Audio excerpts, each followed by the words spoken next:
બનાસકાંઠામાં 31 ડિસેમ્બર માટે police alert મોડમાં 31 ડિસેમ્બર અને નવા વર્ષની ઉજવણીને ધ્યાનમાં રાખીને બનાસકાંઠા જિલ્લા પોલીસ તંત્ર સંપૂર્ણ એલર્ટ પર છે। જિલ્લામાં કાયદો અને વ્યવસ્થા જળવાઈ રહે તે માટે વ્યાપક સુરક્ષા વ્યવસ્થા ગોઠવવામાં આવી છે।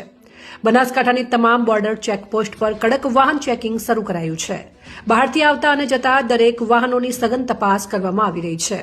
પોલીસે ચેતવણી આપી છે કે નશાની હાલતમાં વાહન ચલાવતા કે જાહેર સ્થળે નશા કરતા શખ્સ સામે કડક કાયદેસરની કાર્યવાહી થશે।